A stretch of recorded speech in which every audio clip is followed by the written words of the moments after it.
உங்கள் குரல் நேயர்களுக்கு வணக்கம். நாம் இன்னைக்கு காவல்துறையின் முன்னாள் அதிகாரி திரு ராஜேந்திர ராஜா அவர்கள்ட்ட இருக்கோம்.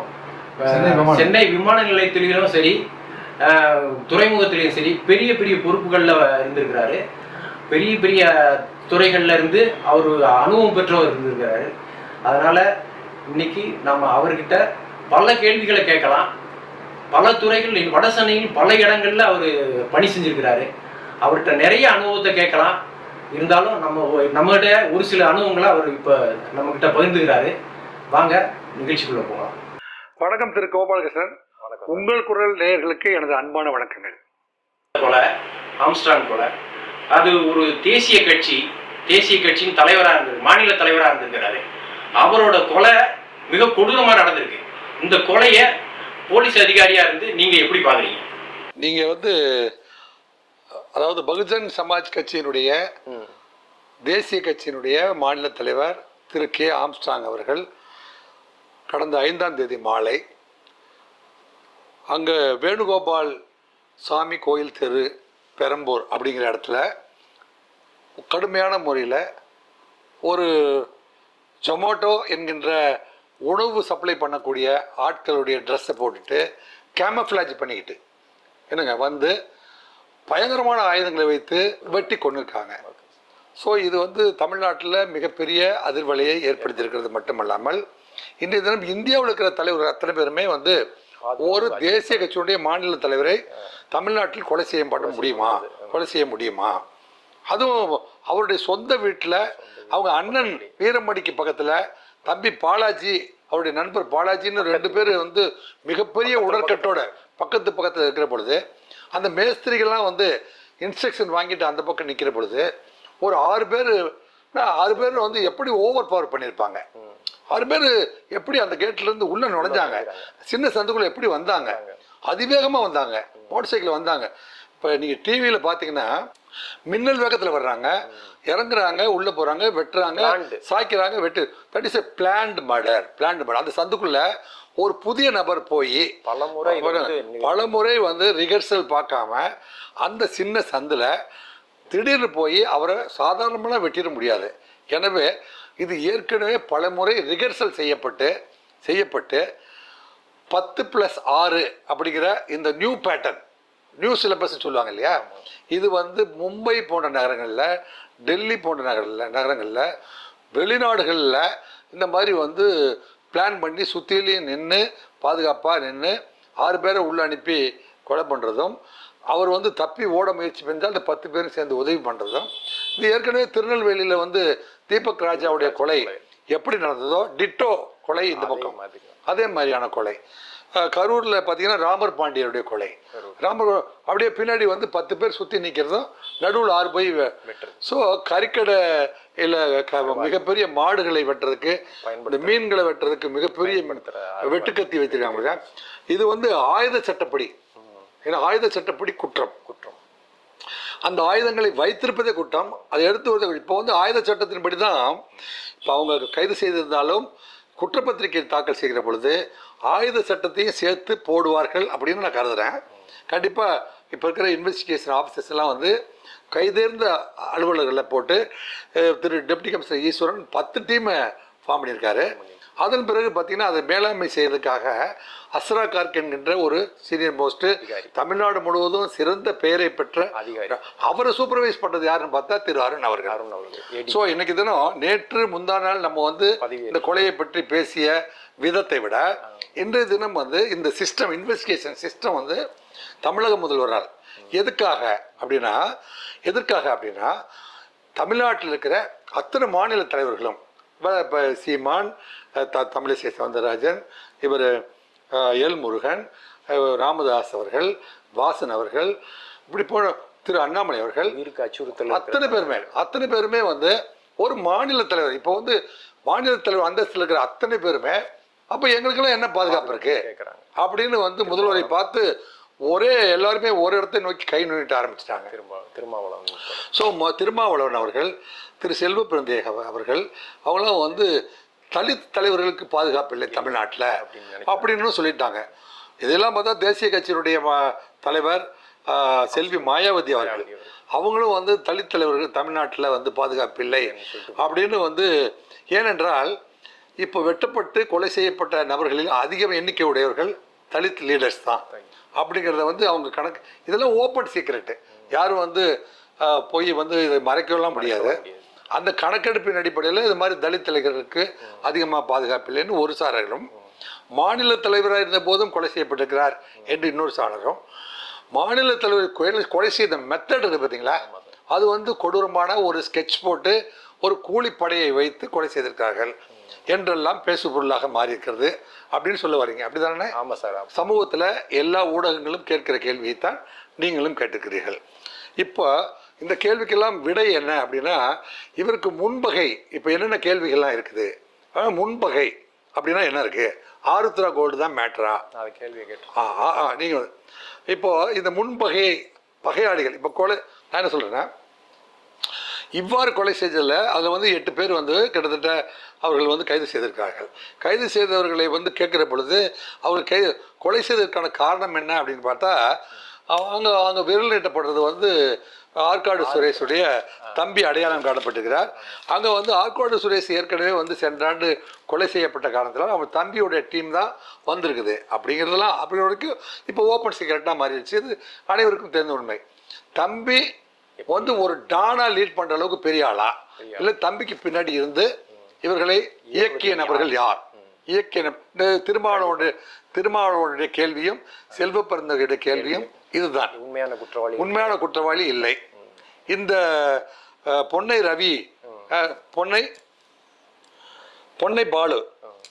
பொன்னை பாலுவை இயக்கியவர் யார், அவர்கள் வந்து இது வந்து பெரியபாளையம் வரை கொண்டு போய் வேறு மாவட்டத்தில் வந்து சரண்டர் பண்ணலான்னு நினச்சவங்க யார், அவங்கள இல்லை அங்கேருந்து அண்ணா நகருக்கு தான் போகணும் அல்லது செம்பியத்துக்கு போகணும் அப்படின்னு திரும்பி வரும்போதெல்லாம் அவங்கள கொண்டு வந்து என்னங்க பாதுகாப்பு முன்னிலையில் சரண்டர் பண்ணவங்க யார், இந்த ஆப்ரேஷனுக்கெல்லாம் உதவி செஞ்சவங்க யார் அப்படிங்கிறதெல்லாம் இப்போ வந்து பொது இடங்களில் இதுக்கு பின்னாடி யார் இருக்காங்க, ஒரு இவ்வளோ பெரிய ஸ்கெட்சை போடுறதுக்கு ப்ரொஃபஷனலாக வந்து ஃபினான்ஸ் பண்ணது யார்.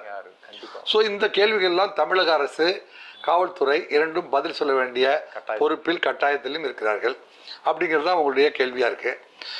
இதற்கெல்லாம் வந்து முத்தாய்ப்பாய் வந்து பதில் சொல்ல முதல்வர் வந்து ஒரு நாட்கள் யோசனை செய்து, இதுக்கு முன்னாடி சந்தீப் ராய் ராத்தூர் அப்படின்னு ஒரு கமிஷனர் இருந்தார், அவருக்கு ஒருவேளை மொழி பிரச்சனை இருந்திருக்குமோ, அல்லது ரவுடி லிஸ்ட்டில் வந்து 4000 பேர் இருந்திருக்கிறார்கள், குண்டர் சட்டத்தில் பல பேர் அவர் கைது செய்திருந்த போதிலும் அந்த கொலைகளை வந்து தடுத்து நிறுத்த முடியவில்லை அப்படிங்கிறது கடந்த 6 மாதமாக, 1 வருஷமாக, 2 ஆண்டு காலமாகவே என்னங்க தொடர்ந்து கொலை நகரமாக. இப்போ அக்கா தமிழிசை சவுந்தரராஜன் அவர்கள் சொல்கிறாங்க வந்து டெய்லி மர்டர் கழகம் அப்படின்னு வடிவமைக்கிறாங்க ஒரு வார்த்தையை. அப்போ எவ்வளவு நேரம் ஒரு முன்னாள் மாநில கவர்னராக இருந்தவங்க, முன்னாள் மாநில ஒரு பெண் எவ்வளவு தூரம் வந்து மனதார பாதிக்கப்பட்டிருந்தால் அக்கா வந்து அந்த வார்த்தையை பயன்படுத்தியிருப்பாங்க அப்படின்லாம் மாநில முதல்வர் வந்து யோசிச்சிருக்கிறதா நான் கருதுறேன். இதை யோசிச்சிருக்காரு. யோசனை அடிப்படையில் என்னதான் செய்யலாம், நம்ம வந்து அப்பப்போ மாதம் ரெவ்யூ பண்ணுறோம், மீட்டிங் போடுறோம், டிஜிபி கமிஷனர்லாம் கூப்பிட்டு மீட்டிங் போடுறோம், இதையெல்லாம் வந்து நடக்காமல் பண்ணுங்கன்னு சொல்கிறோம். ஆனாலும் நடக்குது. எதிர்க்கட்சிகள், பொதுமக்கள், ஊடகவியலாளர்கள் அத்தனை பேரும் கேள்வி கேட்டுக்கொண்டு இருக்கிறார்கள். என்ன மாதிரி பதில் செய்யலான்னு வந்து அறிஞர் அவரோட சுற்றி இருக்கிற ஆலோசனை அதிகாரிகள்கிட்ட கேட்டதில் அவர் ஆமாம் அந்த மீட்டிங்லாம் நடத்தியிருக்காரு. அந்த மீட்டிங்கில் எடுத்த முடிவின் அடிப்படையில் தான் வந்து இன்றைய தினம் வந்து திரு அருண் IPS அவர்களை தமிழ்நாட்டையே வந்து தன்னுடைய கண்ட்ரோலில் லா அண்ட் ஆர்டரில் வச்சுட்டு இருந்த ஒரு அதிகாரி, தமிழ்நாட்டையே பார்த்துக்கிறது. ஏன்னா 39 மாவட்டம் முக்கியமா இல்லை சென்னை மட்டும் முக்கியமா அப்படின்னு பார்த்தா சென்னையில் அவசர தேவை ஏற்பட்டுருக்கிறது. எனவே வந்து அருண் அவர்களை எடுத்து வந்து இப்போ வந்து சென்னை கமிஷனராக நியமித்ததுக்கு பிறகு தான் ஆம்ஸ்ட்ராங் வீட்டில் போய் உறுதியளிக்கிறார். உங்களுக்கு உண்மை கட்ட ஏன்னா இந்த இத்தனை கேள்விகளையும் அவர் வந்து முதல்வர் உள்வாங்கி இருக்கிறதா நான் கருதுறேன். அந்த கேள்விக்கு பதில் சொன்னால் அது சரியாக நடத்தப்பட வேண்டுங்கிறதுனால அந்த உறுதிமொழியோடு ஆம்ஸ்ட்ராங் வீட்டுக்கு சென்று அவர் துணைவியாரை பார்த்து அமர்ந்து என்னங்க ஆறுதலாக உறுதியளித்துட்டு வந்திருக்காரு.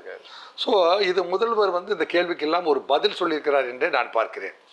அந்த பதில் வந்து சரியானதாக இருக்குமான்னு கேட்டால் இதுக்கு தான் அவரை நியமிச்சிருக்காங்களா அப்படின்னு கேட்டால், நேற்றுக்கு பதவியேற்ற திரு அருண் IPS அவர்கள் என்ன செஞ்சுருக்காருன்னா ப்ரெஸ்ஸு இப்போ நீங்கள் வந்து என்னை சந்திக்கிறது போல் அவரை சுற்றியும் வந்து ப்ரெஸ் சந்திக்குது. அந்த ப்ரெஸ் முன்னிலையில் திரு அருண் அவர்கள் என்ன சொல்கிறாங்க அப்படின்னா, ரவுடிகளுக்கு என்ன மொழி புரியுமோ அந்த மொழியில் பேசப்படும். இது வந்து ஒரு சிறந்த வார்த்தையா, இது வந்து திரு மு.க. ஸ்டாலின் அவருடைய வாயிலிருந்து வந்ததாகவும் அதுதான் மீண்டும் மறுமுறையாக திரு அருண் அவர்களால் ப்ரொனவுன்ஸ் செய்யப்பட்டிருக்கிறது என்று நான் தீவிர நடவடிக்கை இருக்கும் கருதுகிறேன். இது வந்து திரு திரு முதல்வர் அவர்கள் கமிஷனருக்கு என்ன சொன்னாரோ அதுதான் அவர் ரீப்ரொடியூஸ் பண்ணியிருக்காரு அப்படின்னு கருதுகிறேன். அதன் பிறகு பார்த்தீங்கன்னா இந்த ஊரில் இருக்கிற நான் ஏற்கனவே சென்னையில் பணியாற்றியிருக்கிறேன். அவர் வந்து வட சென்னை பற்றி தெரியும். அண்ணா நகரில் நான் பணியாற்றியிருக்கிறேன். டிராஃபிக்கில் இருக்க இங்கே இந்த சிட்டியில் என்ன டிராஃபிக் ப்ராப்ளம், ரவுடிஸ் ப்ராப்ளம் என்னென்னா, தப்பு செய்கிற அதிகாரிகள் வரைக்கும் கருப்பாடுகளாக இருந்தால் அதையும் கலந்து எடுத்துவிட்டு நான் வந்து இந்த ரவுடிகளை கண்ட்ரோல் பண்ணுவேன். என்ன காரணத்திற்காக முதல்வர் தமிழ்நாடு அரசு என்னை தேர்ந்தெடுத்ததோ அந்த காரணத்தை நான் நிறைவேற்றி தருவேன் அப்படின்னு சொல்லியிருக்காரு. ஸோ இந்த சமூக ஊடகவியலாளர் கேட்ட கேள்விகள் அத்தனைக்கும் இன்றைய ஒற்றை பதில் என்றால் அருண் அவர்கள் நேற்று பிரஸ் கொடுத்த ஸ்டேட்மெண்ட் தான். ஸோ இதற்கு மேலே ஊடகவியலாளர் என்கின்ற முறையில் உங்களுடைய கேள்வி கணைகள் எதை நோக்கி கேட்டாலும் நான் பதில் சொல்ல கடமைப்பட்டிருக்கேன். இல்லை, இந்த கொலையில் வந்து முதல்ல 8 பேர் அரெஸ்ட் பண்ணாங்க. திருப்பி வந்து அதனுடைய மூலமாக செயல்பட்டது யாருன்னு சொல்லி தேடி கண்டுபிடிச்சு அவருடைய கைது இருக்குமா, அவர் மேல் நடவடிக்கை இருக்குமா? இல்லை, உங்களுக்கு இதுக்கான பதில் வந்து ஏற்கனவே வந்து டெபுட்டி கமிஷனர் திரு ஈஸ்வரன் அவர்கள் பிரதீப் அப்படிங்கிற அவருடைய அசிஸ்டன்ட் கமிஷனருடைய தலைமையில் 10 தனிப்படைகளை அமைச்சிருக்காங்க. அதை சூப்பர்வைஸ் பண்ணிட்டு இருக்கிறது ஏற்கனவே அஸ்ரா கார்க் என்கின்ற தமிழ்நாட்டிலே மிகச்சிறந்த ஒரு ஐபிஎஸ் ஆஃபீஸர், அவர் சூப்பர்வைஸ் பண்ணுறாரு. அதற்கு மேலே முத்தாய்ப்பா வந்து திருப்பூர், கோவை, திருப்பூர் மற்றும் சென்னை, இவர் வந்து கன்னியாகுமரியிலேயும் வந்து சிறந்த முறையில் ஒர்க் பண்ணியிருக்காரு. கன்னியாகுமரியோடைய லாங்குவேஜ் அவருக்கு தெரியும், திருச்சி லாங்குவேஜ் தெரியும், திருப்பூர் லாங்குவேஜ், சென்னை லாங்குவேஜ் தெரியும். ஸோ இவ்வளவு இடங்கள்லையும் வந்து டெபுட்டி கமிஷனர் லெவலிருந்து அல்லது பல்வேறு நிலைகளில் அவர் வந்து பல ரிவ்யூவை பண்ணியிருக்காரு. எனவே இந்த மண்ணின் மைந்தர்களுடைய போக்கு என்ன அப்படிங்கிறத அடித்தளத்தில் புரிஞ்சு வைத்திருக்கிற ஒரு அதிகாரி. எனவே இது அவர் வந்து ப்ராப்பராக ரிவ்யூ பண்ண ஆரம்பிச்சிட்டாரு. அவர் சொன்னார், புள்ளி விவரங்களை எடுத்து நான் படித்து பார்க்க போகிறேன். என்னங்க, இந்த வழக்கினுடைய முன் விசாரணை எவ்வளோ தூரம் போயிருக்கிறது அப்படிங்கிறதையும் பார்த்துட்டு அந்த வழக்குக்கு என்ன தேவையோ அதை செய்வேன் அப்படின்னு அவர் உறுதியளிச்சிருக்காரு. எனவே இந்த சூழ்நிலையில் நாமெல்லாம் பொறுத்திருந்து பார்க்க வேண்டும்.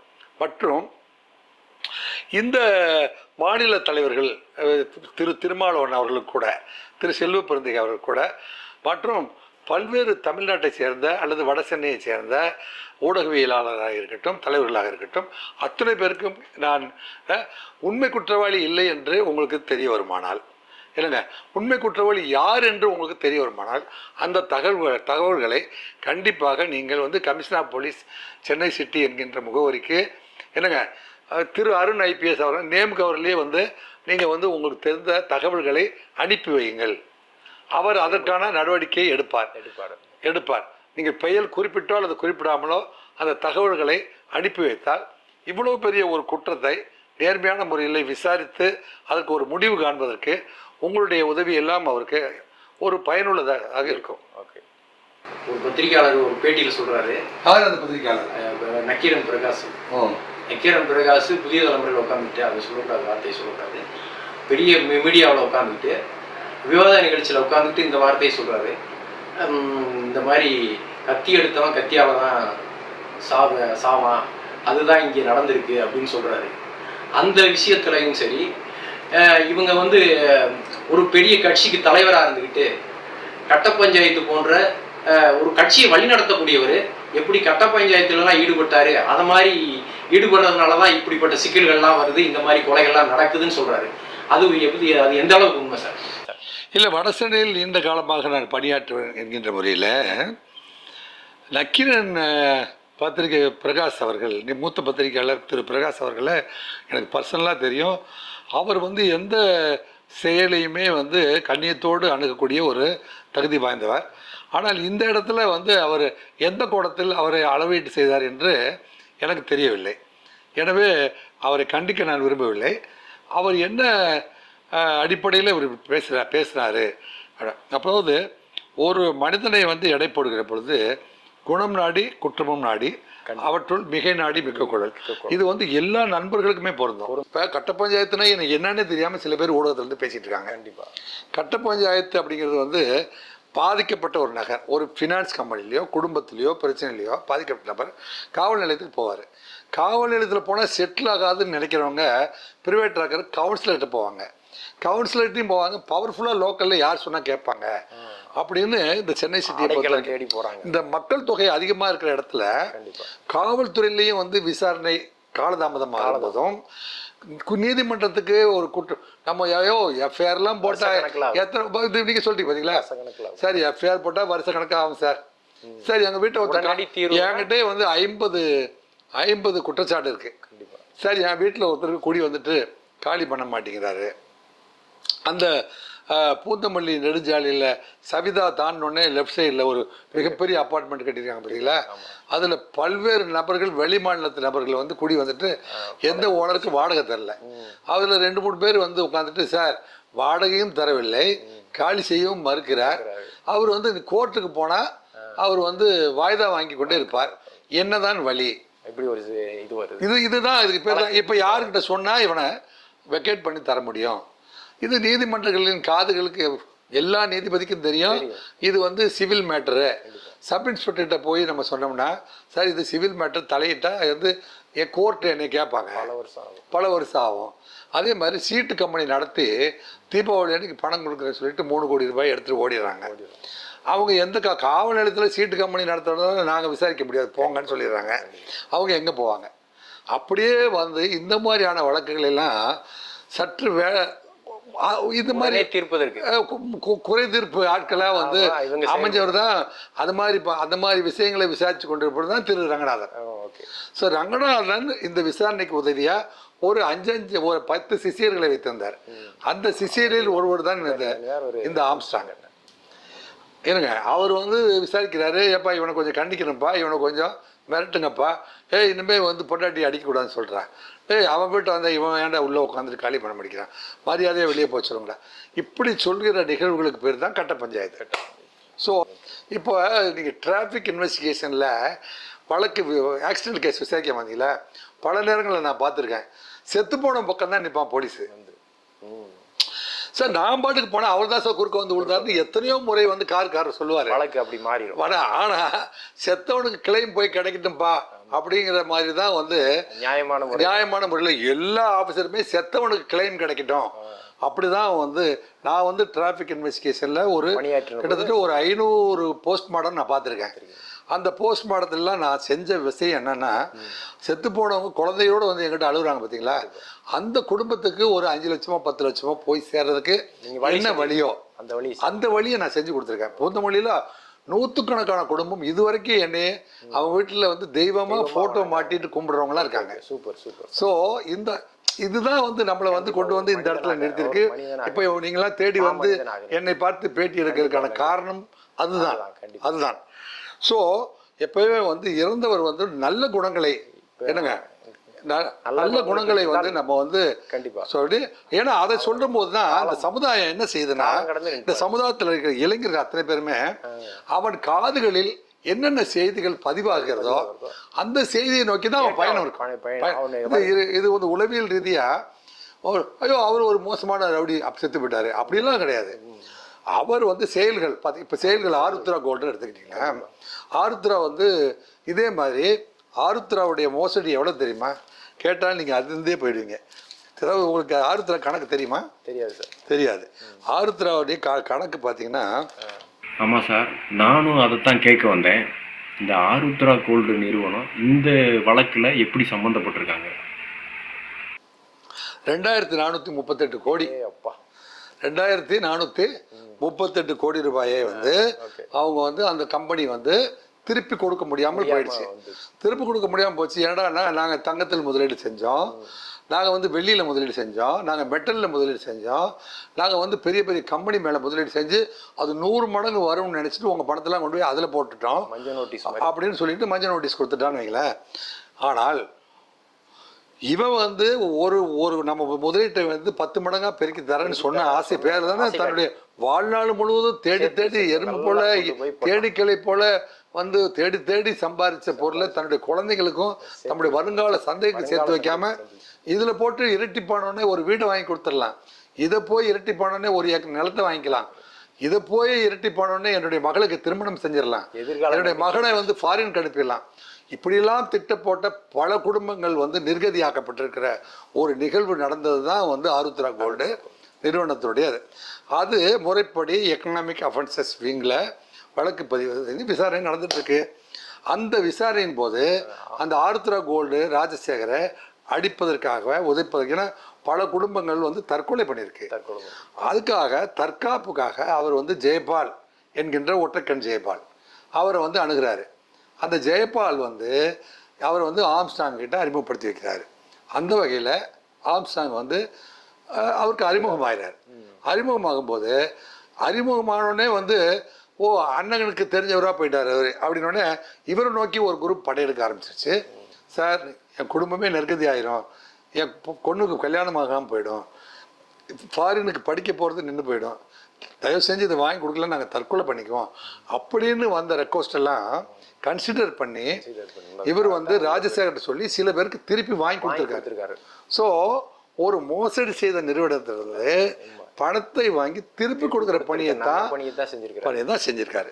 தயவு செஞ்சு ஊடகங்கள் வந்து இதை புரிஞ்சுக்கிட்டு இது உண்மையா இல்லையான்னு கூட நீங்கள் வெரிஃபை பண்ணி, எனக்கு தெரிஞ்சு போலீஸில் என் கூட பணியாற்றவர்கள் அதே பெரம்பூரில் இன்னைக்கும் பணியாற்றுறாங்க, அவங்க எனக்கு கொடுத்த உண்மையான சோர்ஸை அப்படியே நான் வந்து ஊடகத்தின் மூலியமாக சமூகத்துக்கு சொல்கிறேன். ரவிக்கு தான் இவனுக்கு ஆற்காடு சுரேஷ்க்கு தான் சண்டை என்னங்க. ஸோ அந்த சண்டையில் கொல்லப்பட்டாரா அல்லது அதுக்கு வேறு குற்றவாளிகளை கைது செய்து அந்த விசாரணை நடந்து கொண்டிருக்குது. அது கூலிப்படை கொலை தான்.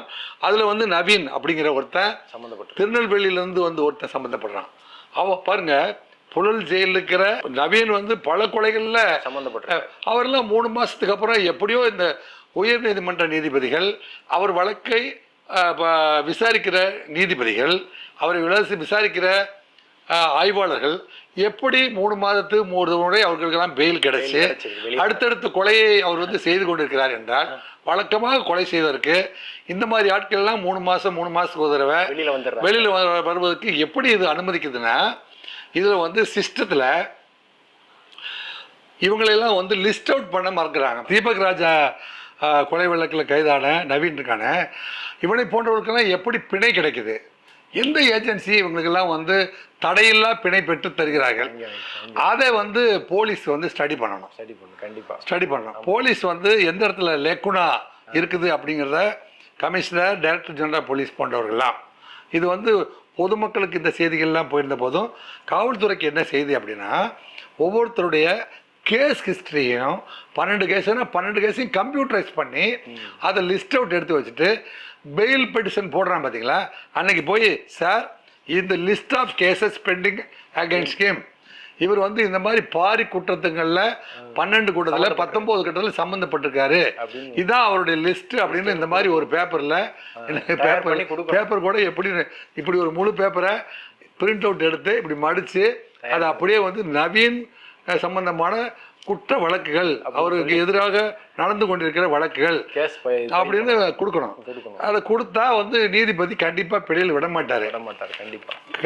தமிழ்நாட்டு நீதிபதிகள் அத்தனை பேருக்கும் அது மேஜிஸ்ட்ரேட் கோர்ட்ல இருந்து சீஃப் ஜஸ்டிஸ் ஆஃப் தமிழ்நாடு வரைக்குமே என்னுடைய பணிவான வேண்டுகோள், தமிழ்நாட்டில் நடக்கிற இந்த கொலை, ஆணவ படுகொலை, இந்த மாதிரி திட்டமிட்ட படுகொலைகள், ஆர்கனைஸ்டு கூலிப்படுகொலை, இது மாதிரிலாம் செய்கிறவங்களெல்லாம் தயவுசெய்து பிணையில் விட வேண்டாம் என்று மனதில் கருத்தில் கொள்ள வேண்டும் என்று வேண்டுகோளாக நான் வந்து இதை முன்வைக்கிறேன்.